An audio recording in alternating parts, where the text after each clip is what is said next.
جبکہ 1 گھنٹے کے فرق کے ساتھ اٹھنے کی وجہ سے جب نیا سنتری جاگتا ہے تو دوسرے مورچے والا 1 گھنٹہ ڈیوٹی دے کر چوکنا ہو گیا ہوتا ہے۔ جلدی مجھے اپنا اندازہ درست ہوتا دکھائی دیا اور رہائشی بنکر سے ایک آدمی سست قدموں سے دائیں والے مورچے کی طرف بڑھتا نظر آیا۔ یقیناً اسے رہائشی علاقے میں موجود سنتری نے جگایا تھا۔ دوسرے سنتری کی واپسی تک ایک اور سنتری بنکر سے برآمد ہوا اور وہیں ٹہلنے لگا، گویا بیک وقت 3 آدمی جاگ رہے تھے۔ جب واپس آنے والا سنتری رہائشی بنکر میں غائب ہوا تو میں آگے کھسکنے لگا۔ میرے دل میں صرف کتوں کا خوف سمایا ہوا تھا، کیونکہ اگر پوسٹ پر کتے موجود ہوتے تو دشمن نے چوکنا ہو جانا تھا۔ وہ جس وقت سے میں یہاں آیا تھا کتوں کے بھونکنے کی کوئی آواز سنائی نہیں دی تھی۔ اس کے باوجود میرے دل میں خدشہ موجود تھا۔ میں آہستگی سے آگے بڑھتا رہا۔ نائٹ ویژن سائٹ میری آنکھوں کے ساتھ بندھی ہوئی تھی۔ سنتری سست روی سے ٹہل رہا تھا۔ کبھی کبھی وہ سر گھما کر اطراف کا جائزہ بھی لے لیتا تھا۔ 1-2 بار اس نے ٹارچ جلا کر اپنے چوکنے پن کو ظاہر کرنے کی کوشش کی تھی، لیکن ٹارچ کی روشنی اس نے نالے والی سمت میں پھینکی تھی۔ اس کے باوجود میں زمین سے چمٹ کر لیٹ گیا تھا، لیکن وہ عقبی سنتری تھا اور زیادہ ذمہ داری سامنے والے سنتریوں کی ہوتی ہے، اس لیے اس میں وہ چوکنا پن مفقود تھا جو کہ سامنے والے سنتریوں کا خاصا ہوتا ہے۔ میں کرولنگ کرنے کی بجائے بیٹھے بیٹھے اس کی جانب بڑھ رہا تھا، کیونکہ وہ پتھریلا علاقہ تھا، اس لیے کرولنگ کرنے کی صورت میں ایک تو نیچے بکھرے پتھر گھٹنوں اور ٹانگوں میں بری طرح چبھنے تھے، دوسرا پتھروں پر رینگنے کی وجہ سے شور بھی پیدا ہو سکتا تھا جو کہ سنتری کو چوکنا کر دیتا۔ اب سنتری سے میرا فاصلہ 10 گز کے بقدر رہ گیا تھا۔ میں نے پسٹل پہلے سے تیار کر کے بیلٹ میں اڑسا ہوا تھا۔ پسٹل ہاتھ میں لے کر میں سنتری کے مڑنے کا انتظار کرنے لگا۔ جیسے ہی وہ مڑا میں کھڑے ہو کر دبے قدم اس کے پیچھے چلنے لگا، اور جب میں بالکل اس کے قریب پہنچ گیا تب اس سے آنے والی مصیبت کا احساس ہوا۔ اس نے پیچھے مڑنے کی کوشش کی، مگر میں نے ایک دم اس کے ساتھ لپٹتے ہوئے اس کے منہ پر ہاتھ رکھ لیا تھا۔ اس نے تڑپ کر مجھے خود سے جھٹکنا چاہا، مگر اس وقت تک میں نے پسٹل اس کی کن پٹی سے لگا کر ٹریگر دبا چکا تھا۔ ہلکی سی ٹھک ہوئی اور اس کی کھوپڑی میں روشن دان کھل گیا تھا۔ اس کا پھڑکتا بدن ساکت ہونے لگا۔ میں نے اسے آہستہ سے زمین پر لٹا دیا تھا۔ پہلا مرحلہ بخوبی مکمل ہو گیا تھا۔ میں نے وقت دیکھا 3:20 تھے، گویا اگلے سنتری نے 10 منٹ بعد ڈیوٹی پر آنا تھا۔ میں نے جلدی سے گلی سوٹ اتار کر سائڈ پر پھینکا اور سنتری کے بدن سے چادر اتار کر لپیٹ لی۔ اس کے پاس پڑی ٹارچ بھی میں نے اٹھا کر اسمال پیک میں ڈال لی تھی۔ چادر میں نے اس طرح لپیٹی تھی کہ میرا چہرہ بھی چھپ گیا تھا۔ تو آ گیا ہے دلجیت؟ جو ہی میں مورچے کے دروازے پر پہنچا، اندر موجود سنتری بے صبری سے مستفسر ہوا۔ 2 گھنٹے اس سردی میں جاگ کر یقیناً وہ گرم رضائی میں جانے کے لیے بے چین تھا۔ میں نے ٹارچ جلا کر اس کے چہرے پر روشنی پھینکی۔ اس نے چہرہ سائڈ پر کرتے ہوئے کہا، یار اسے تو آف کرو، اور یہ آخری الفاظ تھے جو اس کے ہونٹوں سے ادا ہوئے تھے۔ گلاک پسٹل کی مزل سے نکلنے والے چند گرام سیسے نے اس کی کھوپڑی میں کھڑکی بنا دی تھی۔ وہ لہرا کر نیچے گرا۔ مورچہ اتنا بڑا نہیں تھا۔ نیچے گرتے ہوئے دیوار کے ساتھ کھڑی 2 رائفلیں بھی نیچے گر گئی تھیں۔ ان رائفلوں کے گرنے سے اچھا خاصا شور ہوا تھا۔ تھوڑا زور سے پھینکو، شاید توڑنے میں کامیاب ہو جاؤ۔ ساتھ والے مورچے سے مزاحیہ انداز میں پکارا گیا۔ دونوں مورچوں کے درمیان 20 گز کے قریب فاصلہ تھا، اس کے باوجود اسے رائفل کے نیچے گرنے کا شور سنائی دے گیا تھا۔ میں اس کی بات کا جواب دیے بغیر باہر نکلا اور سرعت سے دوسرے مورچے کی طرف بڑھا۔ اس نے بآواز بلند پوچھا، خیریت تو ہے نا؟ یقیناً اسے میرے قدموں کی آہٹ سنائی دے رہی تھی۔ اس مرتبہ بھی میں خاموش رہا۔ اوئے جواب تو دینا، اس نے جھنجھلاتے ہوئے باہر جھانکا۔ اس وقت تک میں بالکل قریب پہنچ گیا تھا۔ میرے پاس تو بس ایک ہی جواب ہے، کہتے ہوئے میں نے ٹارچ روشن کر کے اس کی کھوپڑی میں گولی چونک دی۔ اس نے تھوڑا جھک کر باہر جھانکا تھا، گولی لگتے ہی منہ کے بل گر گیا، اس طرح کہ اس کا بالائی دھڑ مورچے سے باہر اور ٹانگیں مورچے کے دروازے میں تھیں۔ میں اس کے جسم پر پاؤں رکھ کر اندر داخل ہوا۔ ٹارچ روشن کر کے میں نے جائزہ لیا۔ 2 G2 رائفلیں، 1 کلاشنکوف اور ماؤنٹ پر لگی گن نظر آ رہی تھی۔ مورچے کے سامنے والے ہول میں مجھے thermal imaging night vision sight دکھائی دی۔ اسے آن کر کے میں باہر نکل آیا۔ وہاں سے ہماری پوسٹ قریباً 400 میٹر کے فاصلے پر تھی، لیکن یہ ہوائی فاصلہ تھا، ورنہ لیفٹ ترکیاں سے ہماری پوسٹ پر جانے کے لیے ایک ڈھلان عبور کرنا پڑتی، جس کے باعث یہ فاصلہ 1000 میٹر کے قریب بن جاتا۔ پوسٹ پر مجھے پاک فوج کا دلیر جوان ٹلتا ہوا نظر آیا۔ تھرمل امیجنگ سائٹ میں یہ خصوصیت ہے کہ یہ دوربین کی طرح کافی دور تک دکھاؤ مہیا کرتی ہے۔ اس کا اندرونی نظارہ بلیک اینڈ وائٹ ہوتا ہے، جس میں ہر جاندار کالے یا سفید رنگ میں دکھائی دیتا ہے۔ وہاں مزید رہنا وقت کا ضیاع تھا۔ تھرمل امیجنگ سائٹ گلے میں لٹکا کر میں لیفٹ ترکیاں کے سامنے والی ڈھلان اترنے لگا۔ اترائی کافی سخت تھی، چونکہ رستہ بنا ہوا نہیں تھا اس لیے اندھیرے میں گرنے کا بھی اندیشہ تھا۔ میں نے بے دھڑک ٹارچ جلا دی۔ مجھے معلوم تھا کہ پاک فوج کے جوان نے فوراً اس طرف متوجہ ہو جانا ہے، اور وہی ہوا۔ ٹارچ جلائے مجھے چند سیکنڈ ہی ہوئے تھے، پوسٹ کی جانب سے ٹارچ کا اشارہ آنے لگا۔ جواباً میں نے بھی ٹارچ کا رخ اس کی جانب کر کے 2-3 دفعہ اشارہ دیا تاکہ اسے پتہ چل جائے کہ میں بے خبری میں نہیں آ رہا۔ نیچے اترتے ہی 100 میٹر کے قریب ہموار میدان سا تھا، جہاں بارودی سرنگی کتے بچھا کر کانٹے دار تار سے اس کی حد بندی ظاہر کی گئی تھی۔ وہ بارودی کتا عبور کرنے کے لیے مجھے چند 100 گز کا چکر کاٹنا پڑا۔ بارودی کتے کی بائیں طرف کی حد بندی کے ساتھ قدرتی طور پر بڑے بڑے پتھر پڑے تھے کہ جہاں بارودی سرنگ لگانا ممکن ہی نہیں تھا۔ میں انہی پتھروں پر چل کر آگے بڑھتا گیا۔ بارودی کتے کے سامنے گچھدار تار لگی ہوئی تھی۔ سمال پیک سے وائر کٹر نکال کر میں نے تار کو کاٹ کر راستہ بنایا اور آگے بڑھ گیا۔ ٹارچ بجھانے کی کوشش میں نے نہیں کی تھی۔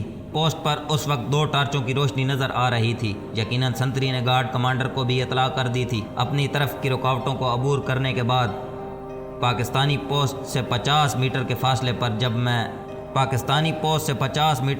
پر تھا جب مجھے زوردار انداز میں رک پکارا گیا۔ میں سنتری کے حکم کے موجب رک گیا۔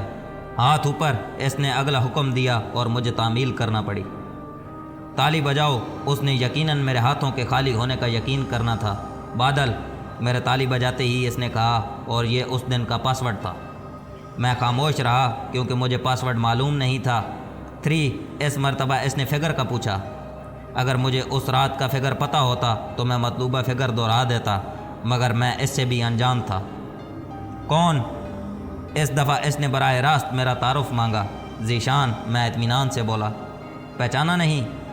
قریب تو آنے دو یار، تعارف بھی کرا دیتا ہوں۔ میں کھڑے کھڑے تھک گیا تھا۔ اسی حالت میں آگے بڑھو، اسے میرا اطمینان دیکھ کر کہنا پڑ گیا تھا، اور میں ہاتھ سر سے بلند کیا آگے بڑھ گیا۔ خود سے 2 میٹر دور اس نے مجھے دوبارہ روکا، اور اس کے ساتھ کھڑا دوسرا آدمی خود بخود آگے بڑھ کر ماہرانہ انداز میں میری تلاشی لینے لگا۔ میرے کندھے پر لٹکی سنائپر رائفل اتار کر اس نے سائڈ پر رکھی۔ میرا small pack, thermal imaging sight اور میری جیبوں میں موجود تمام سامان اپنے قبضے میں لے لیا۔ ہاتھ نیچے کر سکتا ہوں؟ تلاشی لینے والے کے دور ہوتے ہی میں نے پوچھا۔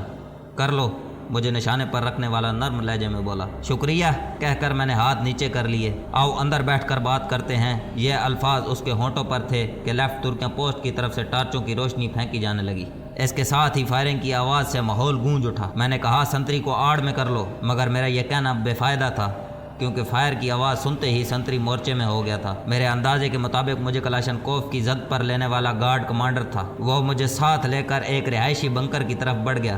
وہ پوسٹ کمانڈ کا بنکر تھا کیونکہ اندر داخل ہوتے ہی گارڈ کمانڈر نے سیلیوٹ کیا تھا۔ اندر لیمپ روشن تھا۔ پوسٹ کمانڈر نے گہری نظروں سے میرا جائزہ لے کر مجھے بیٹھنے کا اشارہ کیا۔ استاد اکرم، چائے پانی کا بندوبست کرو۔ وہ مجھے ساتھ لانے والے کو مخاطب ہوا۔ جی سر کہہ کر وہ باہر نکل گیا۔ جی، اس نے مختصر کہتے ہوئے مجھ سے میرا تعارف چاہا، اور میں اسے تفصیل سے اپنے بارے میں بتانے لگا۔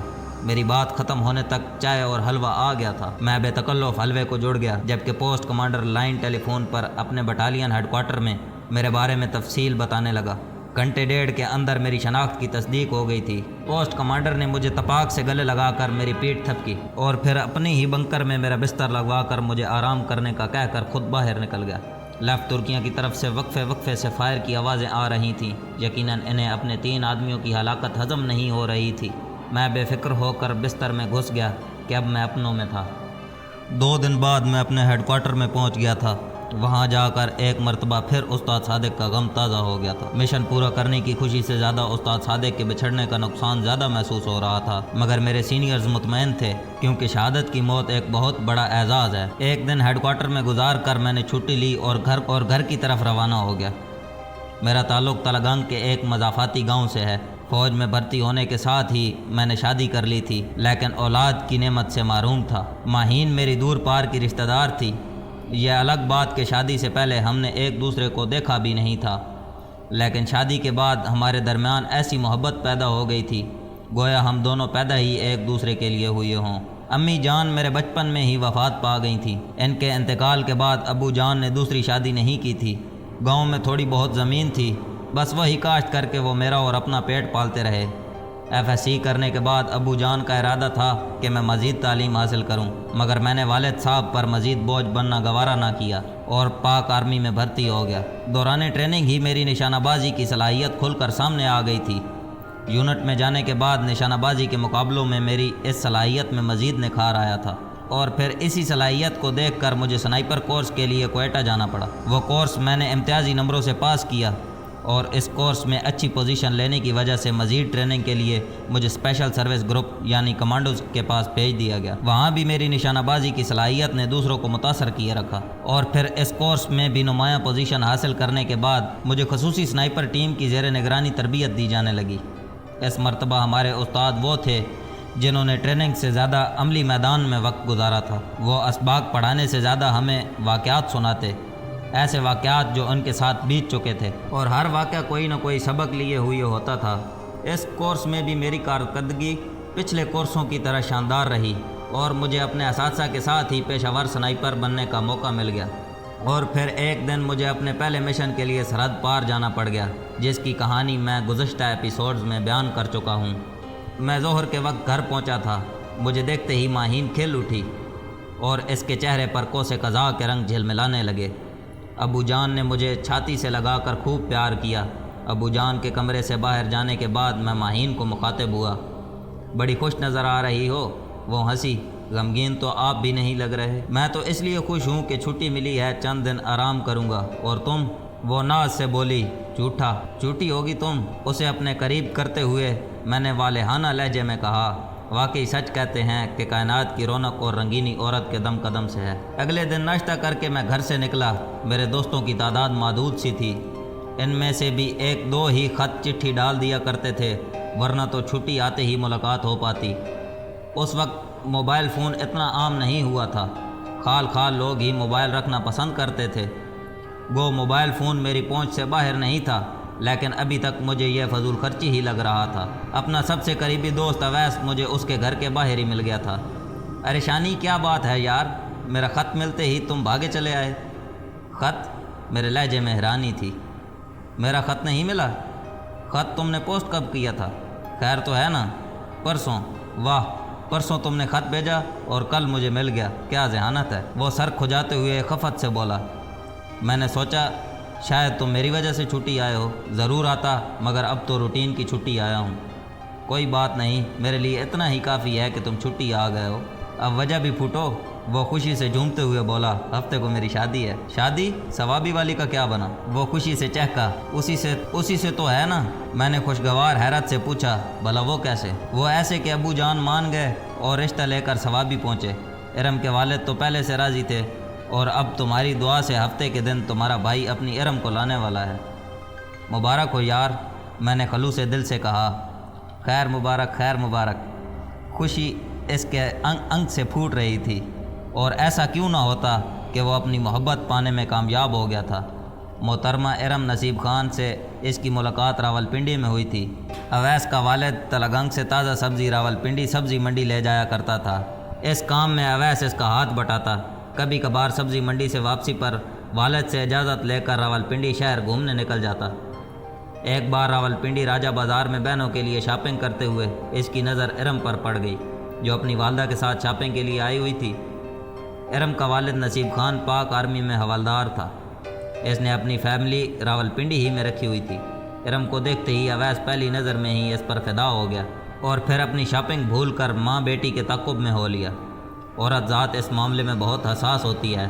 ارم خوبصورت تھی، بازار میں گھورنے والوں کی کمی بھی نہیں تھی کہ یہ مرد کی اوباش فطرت کا خاصہ ہے، مگر کسی کا یوں مسلسل گھورنا اور پیچھا کرنا اس کی نظروں سے اوجھل نہ رہ سکا۔ پہلے پہل تو وہ گھبرائی، مگر اویس کی آنکھوں میں جو جذبہ تھا اسے پہچانتے ہی وہ شانت ہو گئی۔ اویس بھی اچھا خاصا خوش شکل ہے۔ جلد ہی ارم بھی اس میں دلچسپی لینے لگی، اور جب اس کی ماں خریداری کی طرف متوجہ ہوتی تو وہ اپنی دلکش مسکراہٹ اویس پر نچھاور کرنے لگی۔ حوصلہ پا کر اویس نے تعاقب کا سلسلہ جاری رکھا۔ جب وہ ماں بیٹی واپس ہوئیں تو وہ بھی ان کے پیچھے ہو لیا۔ جس سوزوکی میں وہ بیٹھیں وہ اس کے پیچھے لٹک گیا۔ آخری سٹاپ کا کرایہ دے کر وہ اس جگہ پر اتر گیا جہاں وہ ماں بیٹی اتریں، اور جب وہ ایک کوارٹر میں داخل ہوئیں تو ایک عجیب پاگل پن کے ساتھ اس نے دروازے پر دستک دے دی۔